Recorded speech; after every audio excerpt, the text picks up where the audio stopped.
ഈശംസിഹായിക്ക് സ്തുതിയായിരിക്കട്ടെ. നമ്മുടെ ജീവിത വഴിത്താരയിൽ വഴി കാട്ടുന്ന ദിവ്യ വെളിച്ചമാണ് ദൈവവചനം. ദൈവവചനം വായിച്ചും പഠിച്ചും നൂറുമേനി സീസൺ 4 പ്രവേശിച്ചിരിക്കുന്ന ഒരു കുടുംബത്തോടൊപ്പമാണ് നാം ഇന്നായിരിക്കുന്നത്. അൽഫോൻസാമയുടെ ജന്മം കൊണ്ട് അനുഗ്രഹീതമായ കുടമാളൂർ റീജിയനിൽപ്പെട്ട ഒരു ഫാമിലിയാണ് ഇന്ന് നമ്മോടൊപ്പം ഉണ്ടായിരിക്കുന്നത്. ഈശോമിശിഹായ്ക്ക് സ്തുതിയായിരിക്കട്ടെ. എൻ്റെ പേര് വർഗീസ് കുരുവിള. ഞാൻ കുടമാളൂർ ഇടവകയിൽ ഒരു അംഗമാണ്. ഞാൻ മുനിസിപ്പൽ സർവീസിൽ നിന്നും വിരമിച്ച ഒരു ജീവനക്കാരനായിരുന്നു. പിന്നീട് ഞങ്ങളുടെ ഇടവക പള്ളിയിൽ ഇപ്പോൾ അക്കൗണ്ടൻ്റായിട്ട് ജോലി ചെയ്യുന്നു. ഈ കഴിഞ്ഞ 4 വർഷമായിട്ട് 100 മേനി മത്സരത്തിൽ പങ്കെടുത്തു വരുന്ന ഒരു കുടുംബമാണ് ഞങ്ങൾ. ഇത് എൻ്റെ ഭാര്യ പ്രീണി വർഗീസിന് പരിചയപ്പെടുത്താം. ഈശോമിശിഹായ്ക്ക് സ്തുതിയായിരിക്കട്ടെ. എൻ്റെ പേര് പ്രീണി വർഗീസ്. ഞാൻ LIC ഏജൻ്റായിട്ട് വർക്ക് ചെയ്യുന്നു. 4 വർഷമായിട്ട് 100 മേനി വചനപാഠ മത്സരത്തിൽ പങ്കെടുത്തുകൊണ്ടേയിരിക്കുന്നു. 100 മേനി വചനം പഠിക്കാൻ വേണ്ടി നിങ്ങൾക്ക് എവിടെ നിന്നാണ് ഇൻസ്പിറേഷൻ കിട്ടിയത്? അല്ലെങ്കിൽ ആരാണ് നിങ്ങൾക്ക് ഒരു ഇൻസ്പിറേഷൻ തന്നത്? അപ്പം ചേട്ടൻ പരിചയപ്പെടുത്തിയപ്പോൾ ഇങ്ങനെ പറഞ്ഞായിരുന്നു, 4 വർഷമായിട്ട് 100 മേനി എഴുതുന്നുണ്ടെന്ന് പറഞ്ഞായിരുന്നു. അപ്പോൾ നിങ്ങൾക്ക് എവിടെ നിന്നാണ് ഇൻസ്പിറേഷൻ കിട്ടിയതെന്ന് ഒന്ന് പങ്കുവയ്ക്കാവോ? ബൈബിൾ പഠനം തുടങ്ങിയത് ശരിക്കും പറഞ്ഞാൽ ചെറിയ 6ാം ക്ലാസ്സിൽ പഠിക്കുമ്പോൾ തൊട്ടാണ് ഞാനൊരു ബൈബിൾ വായന ആരംഭിച്ചത്. ഞങ്ങളുടെ വീട്ടിലോട്ട് ആദ്യമായിട്ടൊരു ബൈബിൾ കിട്ടുന്നത് 6ാം ക്ലാസ്സിൽ പഠിക്കുമ്പോഴാണ്. അത് പുതിയ നിയമമായിരുന്നു അന്ന് കിട്ടിയ പുസ്തകം. അപ്പോൾ അത് ആദ്യം മത്തായി 1 തൊട്ട് വെളിപാട് 22 വരെ ഇങ്ങനെ തുടർച്ചയായിട്ട് വായിച്ചു പോകുന്ന ഒരു രീതിയായിരുന്നു. അത് വായന തീരും, വീണ്ടും അടുത്തത് ഒന്നിൽ തന്നെ വീണ്ടും തുടങ്ങും. ഇതിങ്ങനെ കുറേ വർഷങ്ങളോളം തുടർന്നു. പിന്നീട് ഒരു +1 പഠിക്കുമ്പോഴാണ് സമ്പൂർണ്ണ ബൈബിൾ വീട്ടിൽ മേടിക്കുന്നത്. അപ്പം വായനയുടെ രീതിയൊക്കെ മാറി. ആദ്യം തൊട്ടുള്ള എല്ലാ പുസ്തകങ്ങളും തുടർച്ചയായിട്ട് വായിച്ച് ഇങ്ങനെ പോരുന്ന ഒരു രീതിയായിരുന്നു. അതിപ്പോഴും തുടർന്ന് പോരുന്നു. അതിൽ നിന്നുള്ളൊരു പ്രചോദനമാണ് അന്ന് കിട്ടിയ അനുഭവങ്ങളും വചനം മനസ്സിൽ പതിഞ്ഞതൊക്കെയാണ് പിന്നീട് ഈ 100 മേനിയിലും. പിന്നെ 2000 വർഷം തൊട്ട് ലോഗോസ് ക്വിസ് മത്സരം ആരംഭിച്ചായിരുന്നു. അപ്പോൾ അതിലും തുടർച്ചയായിട്ട് പങ്കെടുത്തിട്ടുണ്ട്. ഒരു പ്രാവശ്യം സംസ്ഥാന തലത്തിൽ വരെ മത്സരിക്കാൻ അർഹത കിട്ടിയതാണ്. അത് ഇപ്പോഴും തുടർന്ന് പോരുന്നു. ഓക്കെ, അപ്പം വളരെ ചെറുപ്പത്തിൽ തന്നെ അല്ലേ വചനം വായിച്ച് ഇൻസ്പിറേഷൻ കിട്ടിയതാണ്. വചനത്തോടുള്ള ഒരു ആഗ്രഹം വളരെ ചെറുപ്പം മുതൽ തന്നെ കിട്ടിയതാണെന്ന് ഞങ്ങൾക്ക് മനസ്സിലാക്കുന്നു. അപ്പോൾ ചേച്ചിക്ക് എവിടെ നിന്നാണ് ഇൻസ്പിറേഷൻ കിട്ടിയത്? നമ്മുടെ ചേട്ടനിൽ നിന്നാണോ? ചേച്ചിയുടെ അനുഭവം ഒന്ന് പങ്കുവയ്ക്കാവോ? ഞാൻ വീട്ടിലെ ബൈബിള് വായിക്കും. നമ്മൾ പ്രാർത്ഥനയുടെ സമയത്ത്, കുരിശുവരയുടെ സമയത്ത് ഞാൻ ഉറക്കെ ബൈബിള് വായിക്കുമായിരുന്നു. അല്ലാതെ ഇങ്ങനെ പഠിക്കാനായിട്ട് ബൈബിള് വായിച്ചിട്ടില്ല. പിന്നെ കല്യാണമൊക്കെ കഴിഞ്ഞ് ഇവിടെ വന്നു. പപ്പ ഇങ്ങനെ പഠിക്കുന്ന കണ്ട് ആ ഒരു ഇതിലാണ് ഞാൻ പഠിക്കാൻ തുടങ്ങിയത്. ഇപ്പം ആദ്യമൊക്കെ എനിക്ക് ഭയങ്കര പാടായിരുന്നു പഠിച്ചെടുക്കാനായിട്ട്. ഇപ്പം പിന്നെ ഞാനിങ്ങനെ ജോലി ചെയ്യുന്ന സമയത്തും അല്ലാതെ വണ്ടിയെ പോകുന്ന സമയത്തും ഒക്കെ നോക്കി ഇങ്ങനെ ഓർത്ത് പഠിച്ച കാര്യങ്ങൾ ഇങ്ങനെ ഉരുവിട്ടാണ് പഠിക്കുന്നത്. പല പ്രാവശ്യം പഠിക്കേണ്ട വരുന്നുണ്ട്. എങ്കിലും എനിക്ക് വചനം പഠിക്കാൻ ഇഷ്ടമാണിപ്പം. പഠിച്ച് അതിനോട് ഭയങ്കര ഒരു ഇഷ്ടമായിട്ട് വരുന്നുണ്ട്. ഓക്കെ, അപ്പോൾ പ്രീണി ചേച്ചിക്ക് ചേട്ടനിൽ നിന്നാണ് ഇതിൻ്റെ ഒരു ഇൻസ്പിറേഷൻ കിട്ടിയതല്ലേ? കവി പാടിയതുപോലെ മുല്ലപ്പൂമ്പിടിയേറ്റ് കിടക്കും കല്ലിനുമുണ്ടൊരു സൗരഭ്യം എന്ന് പറഞ്ഞ പോലെ പപ്പയുടെ കൂടെ ജീവിതത്തിൽ വന്നതിന് ശേഷമാണ് ഞാൻ ബൈബിൾ ഇത്രയും ആഴത്തിൽ പഠിക്കാനായിട്ട് തുടങ്ങിയത്. ഞങ്ങളുടെ ഇടവകയിലുള്ള മത്സരങ്ങൾ ഒക്കെ ഉള്ളപ്പോൾ കൂടുതലായിട്ടും പഠിക്കുന്നത് പപ്പ തന്നെയാണ്. എങ്കിലും ഞാനത് കണ്ട് കുറേശ്ശെ പഠിച്ചു. ഇപ്പോൾ എനിക്ക് പഠിക്കാനായിട്ട് വളരെ ഇഷ്ടമാണ് ബൈബിൾ പഠിക്കാൻ. ഒത്തിരി സമയം എനിക്ക് വേണം പഠിക്കാൻ, എങ്കിലും ഞാൻ അതിനുവേണ്ടി ആത്മാർത്ഥമായിട്ട് ശ്രമിക്കുന്നുണ്ട്. ഓക്കെ, അപ്പോൾ ചേട്ടനിൽ നിന്നാണ് നമ്മുടെ പ്രീണി ചേച്ചിക്ക് ഇൻസ്പിറേഷൻ കിട്ടിയതല്ലേ? Okay, very good. നിങ്ങൾ ഏകദേശം എത്ര വചനം പഠിച്ചിട്ടാണ് കുടമാളൂർ റീജിയനിൽ 1ാം സ്ഥാനത്തെത്തിയത്? ഞാൻ 183 വചനമാണ് ആദ്യം ഇടവക തലത്തിൽ എഴുതിയത്. അത് കഴിഞ്ഞിട്ട് ഇപ്പം എണ്ണിയിട്ടില്ല, എങ്കിലും കുറച്ചും കൂടിയൊക്കെ പഠിച്ചിട്ടുണ്ട്.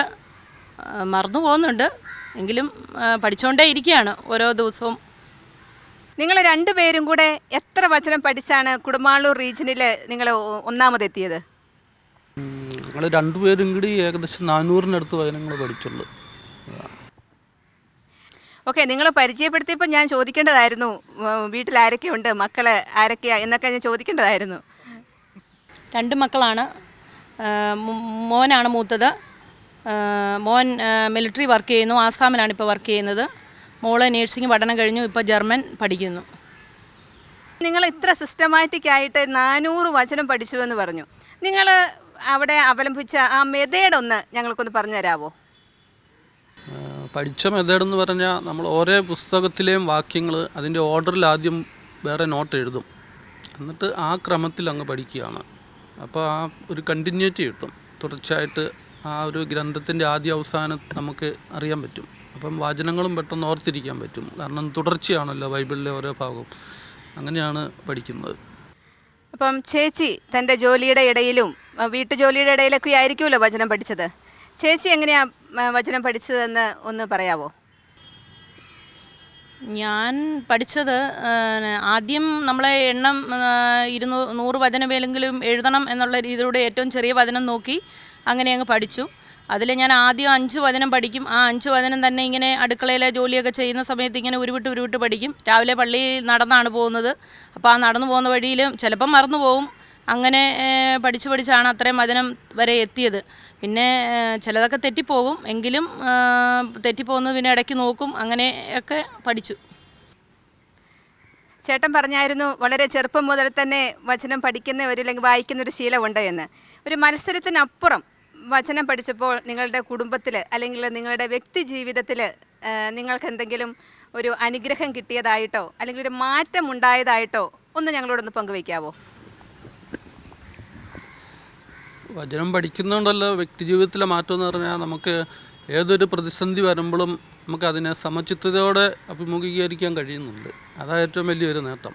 മറ്റേ നമ്മൾ അങ്ങനെ പെട്ടെന്ന് പതറി പോകത്തില്ല, ആ ഒരു വചനത്തിൽ ആശ്രയിച്ച് അങ്ങ് നിൽക്കുകയാണ്.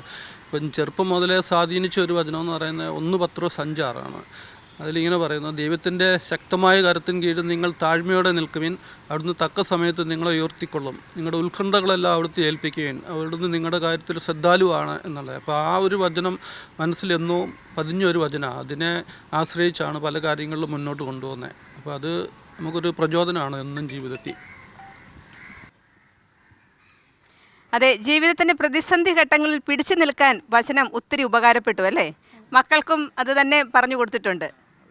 ചേച്ചിയും വചനം പഠിച്ചിട്ട് ചേട്ടൻ പറഞ്ഞതുപോലെ പ്രതിസന്ധി ഘട്ടങ്ങളെ തരണം ചെയ്യാൻ വേണ്ടി സാധിച്ചോ? ചേച്ചിക്ക് എന്തെങ്കിലും ഒന്ന് അനുഭവങ്ങൾ പങ്കുവയ്ക്കാൻ പറ്റുമോ? വചനം പഠിക്കുന്നതുകൊണ്ട് ഒത്തിരി പ്രതിസന്ധികൾ ജീവിതത്തിൽ ഓരോ നിമിഷവും നമ്മളെ കുടുംബജീവിതത്തിൽ പ്രതിസന്ധികളുണ്ട്. ആ പ്രതിസന്ധികളിലെല്ലാം നമ്മുടെ ഈ വചനത്തിൽ ആശ്രയിച്ച് നിൽക്കുന്നതുകൊണ്ട് നമുക്കത് പെട്ടെന്ന് നമുക്ക് വിഷമം ഉണ്ടെങ്കിലും നമ്മൾ ആ വചനമൊക്കെ ചൊല്ലി അങ്ങ് പോകുന്നതുകൊണ്ട് ആ പ്രതിസന്ധിയെല്ലാം നമുക്ക് തരണം ചെയ്ത് പോകുവാനായിട്ട് സാധിക്കുന്നുണ്ട്. നമ്മൾ ഒത്തിരി ബുദ്ധിമുട്ടുകളിലൂടെ കടന്നു പോയപ്പോഴും എല്ലാം ഈ വചനം നമ്മളിലുള്ളതുകൊണ്ടാണ്, ആ ശക്തി ഉള്ളതുകൊണ്ടാണ് നമുക്ക് ഇത്രത്തോളം എത്താൻ സാധിച്ചത്. എഫേസ്യർക്കാർക്ക് എഴുതിയ ലേഖനത്തിൽ പറയുന്ന പോലെ നമ്മിൽ പ്രവർത്തിക്കുന്ന ശക്തിയാൽ നാം ചോദിക്കുന്നതിലും ആഗ്രഹിക്കുന്നതിലും വളരെ കൂടുതൽ ചെയ്തു തരാൻ കഴിയുള്ള ദൈവത്തിലും യേശുക്രിസ്തുവിലും തലമുറകളോളം എന്നേക്കും മഹത്വം ഉണ്ടാകട്ടെ, ആമേൻ എന്നുള്ള വചനം ഞാൻ എപ്പോഴും ഉരുവിട്ടാണ് കുരിശുവര കഴിഞ്ഞാൽ ഈ വചനം ഞാൻ ചെല്ലും. അതിനെല്ലാ പിള്ളേരും ആ വചനം ഞാൻ കാണാതെ പഠിപ്പിച്ചിട്ടുണ്ട്. എനിക്ക് ഒരു സിസ്റ്റർ പറഞ്ഞു തന്ന വചനമാണ്, അത് ഇന്നും ഞാൻ ജീവിതത്തിൽ ചൊല്ലിക്കൊണ്ടാണ് നടക്കുന്നത്. ബൈബിള് പഠിക്കണമെന്ന് ആഗ്രഹമുണ്ട്, എന്നാൽ അത് പഠിക്കാൻ പറ്റുന്നില്ല. അപ്പോൾ അനുഭവസ്ഥർ എന്ന രീതിയിൽ എവിടെ തുടങ്ങണം, എങ്ങനെ തുടങ്ങണം എന്നൊക്കെ അനേകം കുടുംബങ്ങളോട് ചിലപ്പോൾ നിങ്ങൾക്ക് ഒന്ന് പറയാൻ പറ്റുമായിരിക്കും. അങ്ങനെയൊരു എന്തെങ്കിലും ഒന്ന് പറയാമോ? ബൈബിൾ പഠനം എന്നുള്ളത് നമുക്ക് ദൈവവചനം എന്ന് പറയുന്നത് ദൈവനിവേശിതമാണ്. അത് ദൈവത്താൽ എഴുതപ്പെട്ട വചനങ്ങളാണ്. അപ്പോൾ അത് പഠിക്കണമെങ്കിൽ നമ്മൾ അതിനോട് ആഭിമുഖ്യം കാണിക്കണം. ജ്ഞാനം 6:11 പറയുന്ന പോലെ എൻ്റെ വചനത്തോട് അഭിലാഷം കാണിക്കുവിൻ, തീവ്രമായി ആഗ്രഹിക്കുകയും ചെയ്യുവിൻ, അപ്പോൾ ഞാൻ ജ്ഞാനം നൽകും എന്നാണ് തിരുവചനം തന്നെ പറയുന്നത്. അപ്പോൾ നമുക്ക് ബൈബിൾ പഠനം ആരംഭിക്കുമ്പോൾ അതിനോടൊരു ആഭിമുഖ്യം, താല്പര്യം വന്നാലേ അത് സാധിക്കുകയുള്ളൂ. അപ്പോൾ ചേട്ടൻ പറയുന്നത് നിരന്തരം വചനം വായിക്കണം, വചനം വായിച്ചാലേ വചനത്തോടുള്ള ആഭിമുഖ്യം ഉണ്ടാകത്തുള്ളൂ. നമ്മൾ വചനം തുറക്കാതെ ഇരുന്നിട്ട് ആഭിമുഖ്യം ഉണ്ടാകണമെന്ന് പറഞ്ഞാൽ ശരിയാകത്തില്ല. വചനം നിരന്തരം എടുത്ത് വായിക്കണം, അപ്പോൾ താനേ അതിനുള്ള ആഭിമുഖ്യം ഉണ്ടാകും. ഓക്കെ. വചനം വായിച്ചാൽ കുടുംബത്തിൽ ശാന്തിയും സമാധാനവും സന്തോഷവും പ്രതിസന്ധി ഘട്ടങ്ങളെ തരണം ചെയ്യാനുള്ള ശക്തിയുമൊക്കെ ലഭിക്കുമെന്ന് നമുക്ക് ഈ കുടുംബം നമ്മളോട് പങ്കുവച്ചു. ഇവർ നൂറുമേനി സീസൺ 4 ഗ്രാൻഡ് ഫിനാലയിലോട്ട് പ്രവേശിച്ചിരിക്കുകയാണ്. ഇവർക്ക് എല്ലാവിധ ആശംസകളും നേരുന്നു. ഇവർ വളരെ പ്രതീക്ഷയോടുകൂടിയാണ് നൂറുമേനി സീസൺ 4 ഗ്രാൻഡ് ഫിനാലയിലേക്ക് ഈ കുടുംബം പ്രവേശിച്ചിരിക്കുന്നത്. ഇവർക്ക് എല്ലാവിധ ആശംസകളും നേരുന്നു. പരിശുദ്ധാത്മാവ് ഇവരെ നിരന്തരം വഴി നടത്തട്ടെ, അല്ലെങ്കിൽ ഇവർക്ക് ഓർമ്മശക്തി നൽകട്ടെ എന്ന് ഞങ്ങൾ പ്രാർത്ഥിക്കുന്നു.